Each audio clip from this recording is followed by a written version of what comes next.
In today's world, you can't eliminate risk.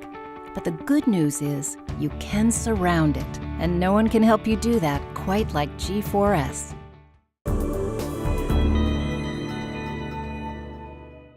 Corporate espionage and the theft of intellectual property can be debilitating to all types of organizations, potentially threatening their competitive edge and reputation. Canadian Security Magazine recently spoke to Michel Juneau-Katsuya, a former senior intelligence officer at CSIS and CEO of Northgate Group, to get a better understanding of the types of espionage that may be of particular threat to Canadian organizations and why Canada in general is a likely target. The fact of the matter is that Canada is probably among the G8 or G7, probably one of the countries that is the most spied on because we have so much to offer. So we do our own research. We invest a lot per capita in research and development. We have also phenomenal natural resources, and that makes us really, really attractive. But not only that, we are also having to protect our friends' security or secret, because we are sitting at all the major tables around the world where we are receiving information, privileged information from our friends. So for international spy, that makes us a really attractive target. We asked Michel what types of espionage threats Canadian organizations are facing. Basically, we can identify 5 different forms of threat that is sort of targeting us. State-sponsored espionage, which is basically a government send their spies to literally sort of try to steal information.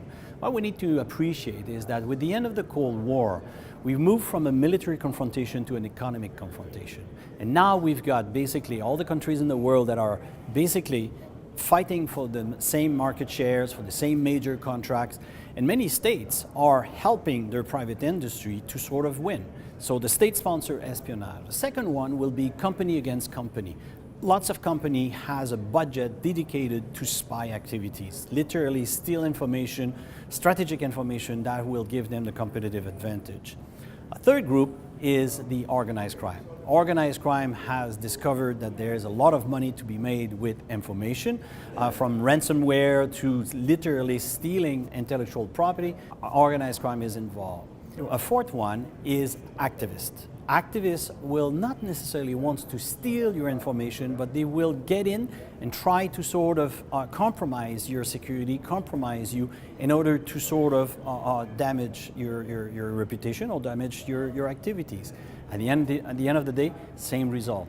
But ultimately, the biggest threat is the insider threat.